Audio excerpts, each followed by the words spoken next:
मित्रों, एक भक्त हुए हैं कबीरदास। एक ऐसी कथा आती है कि भगवान ने जब उनके घर पे खाने को नहीं था तो उनके घर पे भगवान ने बैलगाड़ी भर के पूरा का पूरा खाना, राशन सामग्री सब कुछ भिजवाया था। शॉर्ट में कथा देखिए ये है कि कबीरदास जी कपड़ा बुनते थे, यानी कि हाथ से कपड़ा बुन के उसको मार्केट में सेल करने जाते थे। एक साधु मिल गया, उसने उनका पूरा थान मांग लिया, जो कपड़े का पूरा थान होता है वह पूरा मांग लिया। और कबीरदास जी मन में राम नाम सुमिरन करते रहते थे, तो उन्होंने वह पूरा का पूरा थान दे दिया। थान तो कपड़े का दे दिया कबीरदास ने, लेकिन मन में सोच रहे थे कि घर पे उनकी बीवी है, 2 बच्चे हैं, एक माँ है।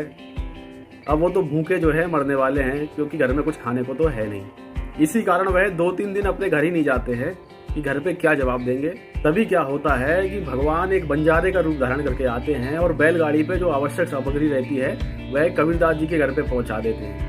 और इधर कबीरदास जी 3-4 दिन से अपने घर पहुंचे नहीं हैं, तो उनके परिवार वालों को चिंता होती है। कबीरदास को ढूंढवाया जाता है, बाद में पता लगता है कि उनके घर पे बैलगाड़ी भर के कोई इतना सामान दे गया जो उनकी आवश्यकता के अनुसार उससे ज़्यादा ही था।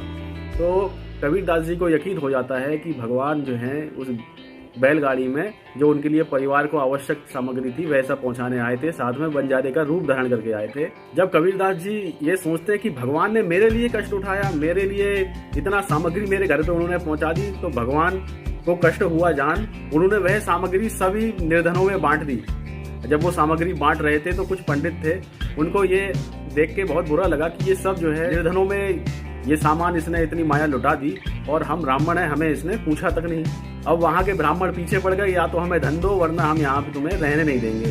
तो कबीरदास जी ने अपना घर दिखाया कि जो कुछ मेरे घर में था वह सब मैंने बांट दिया। तो ब्राह्मणों को संतुष्ट ना होता देख के वह भिक्षा मांगने गए, तो भगवान ने फिर उनकी मदद की, तो उन्होंने ब्राह्मणों के लिए वह सब सामग्री दी। उसके बाद कबीरदास जी भगवान के सुमिरन में लग जाते हैं, सब कुछ त्याग के। ये जो वर्णन मिलता है, ये गीता प्रेस का ये ग्रंथ आता है, इसमें वर्णन ये मिल जाता है।